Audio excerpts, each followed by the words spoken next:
This is I've Got Scars, baby.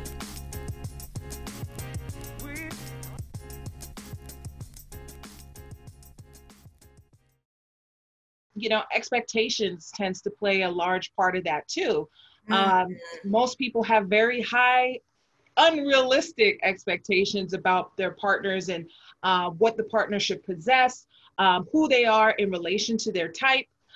So those obstacles, if you combine all these things together, just makes it, you know, a situation where most people just aren't having the connections that they want. But I think that it's really important to understand your why, which is why are you seeking a partner, in order to find your how, which is your how to find that person.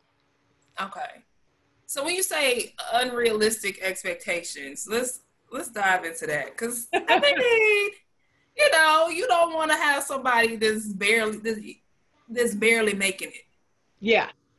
But at the same time, I guess you're trying to say, like, if you barely making it, like, what, you know, why do you want someone that is in a better position necessarily? So what would you feel, what do you feel like are expectations that actually would make sense for someone to have? Or when do you think is too much to expect?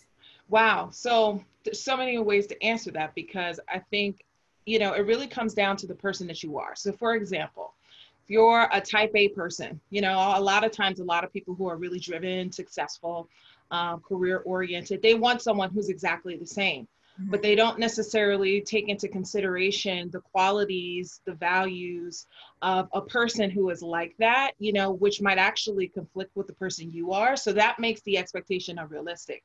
It doesn't necessarily mean that, you know, what you're seeking specifically is unrealistic, but it might be too high and unrealistic for you. So, so that might be one element or component. You know, sometimes it is a difference between the person that you are, and the person you're trying to attract, because the other part of that is that that person has their own goals and expectations of their companion, right? They have their own list, so to speak.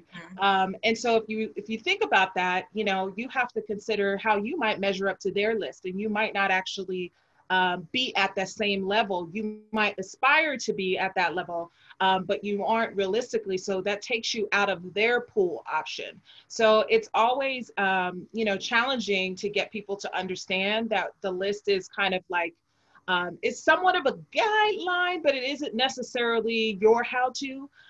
So remaining flexible gives you the option to expand your pool, to expand your ideas about dating and relationships, overall, so that you could, you know, be in the best possible position for finding love. Got you. Okay.